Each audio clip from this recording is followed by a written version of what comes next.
నమస్తే. నేను మీ అశ్విని కుమార్. తమిళనాడు ముఖ్యమంత్రి స్టాలిన్ ఆడుతున్న గేము చాలా డేంజరస్ గేమ్. విద్వేషాలని రగల్చడంలో అన్ని రకాలుగా ప్రయత్నిస్తున్నాడు. ఎట్లాగైనా కూడా వచ్చే అసెంబ్లీ ఎన్నికల్లో గెలవాలని. భారతీయ జనతా పార్టీ దక్షిణాన పునాది వేసుకుంది. కర్ణాటకలో, తమిళనాడులో ఓట్ షేర్ పెంచుకుంది. తెలంగాణలో 8 పార్లమెంటు స్థానాలు గెలుచుకుంది. ఆంధ్రప్రదేశ్లో ఎన్డీఏగా స్వీప్ చేసింది 20 బాగా తెలుసు స్టాలిన్కి. కేరళలో కూడా ఓట్ షేర్ పెంచుకుంది. తమిళనాడులో ఇక పాగా వేయబోతోంది. అడ్డుకట్టి వేయాలి, లేదంటే తన వారసుడికి ఉదయనిధికి బ్రేక్ పడుతుందేమోనని అన్ని రకాల ప్రయత్నాలు చేస్తున్నాడు విద్వేషాలు రగిల్చడానికి. 3 లాంగ్వేజ్ గురించి, దాని గురించి అది అయిపోయింది, రెస్పాన్స్ రాలేదు. తమిళనాడులోనే దానికి రివర్స్గా మాట్లాడుతున్నారు ప్రజలు, స్టాలిన్కి రివర్స్గా. డీలిమిటేషన్ మీద ఆయన చేసే ఆర్గ్యుమెంట్స్, ఫ్యాక్ట్స్ చూసుకుంటే కనుక మనం స్టాలిన్ సౌత్కి అన్యాయం అయిపోతుంది. ఎప్పుడూ కూడా నార్త్ ఇండియా, సౌత్ ఇండియా అని మాట్లాడుతూ ఉంటాడు. విడగొట్టడానికే ప్రయత్నిస్తూ ఉంటాడు స్టాలిన్. ఇండియా అనే మాటే తీసుకురాడు. సౌత్ ఇండియా పనిష్ అయిపోయింది.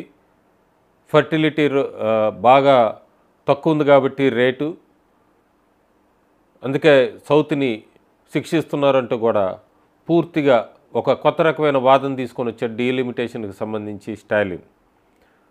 హిమాచల్ ప్రదేశ్లో మరి అట్లా చూస్తే ఫర్టిలిటీ రేటు చాలా తక్కువే ఉంటుంది కేరళ కన్నా కూడా. కానీ హిమాచల్ ప్రదేశ్లో కేరళ కన్నా కూడా తక్కువ లోక్సభ స్థానాలు ఉన్నాయి. మరి దాని గురించి ఏం చెప్తాడో స్టాలిన్. అంతేకాకుండా జమ్మూ కాశ్మీరు ఫర్టిలిటీ రేట్ ఎంత ఉంటుందో తమిళనాడులో కూడా అంతే. మరి జమ్మూ కాశ్మీరు కేవలం 4 సీట్లే ఉంటాయి.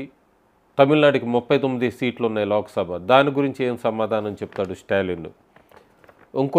ఇంకొక ఆర్గ్యుమెంటు, నార్త్లో ఉత్తరాన రాష్ట్రాలు చాలా పెద్దవిగా ఉంటాయి ఏరియాల్లో అంతా కూడా, అందుకే అక్కడ కరెక్ట్ జరుగుతుంది, ఇక్కడ అన్యాయం జరుగుతుంది అంటూ స్టాలిన్ చెప్పడం విడ్డూరు అనిపిస్తుంది. ఎందుకంటే గుజరాత్ ఏరియా తీసుకుంటే మనం కర్ణాటక కన్నా కూడా చాలా పెద్దగా ఉంటుంది ఏరియా వైజ్లో.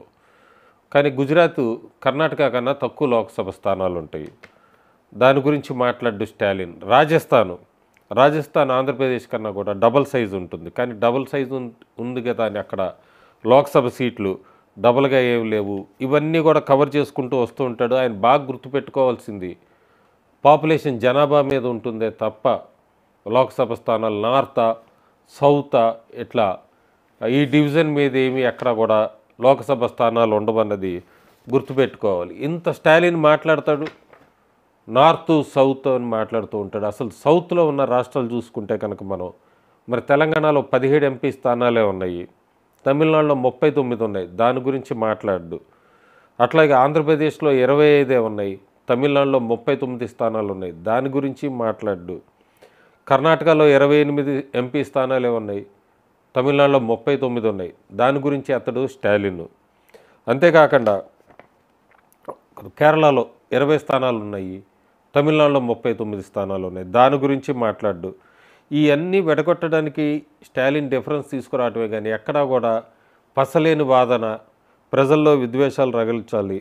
అంత చేయాలనుకుంటే ముందు సౌత్ ఇండియాలో ఉన్న ఈ రాష్ట్రాలు తెలంగాణ, కర్ణాటక, కేరళ, ఆంధ్రప్రదేశ్ వీటిలో మరి అన్నీ సమానంగా చేయండి. ముందు లోకసభ స్థానాలని ఒక్క మొక్క మాట్లాడమనండి స్టాలిన్ని.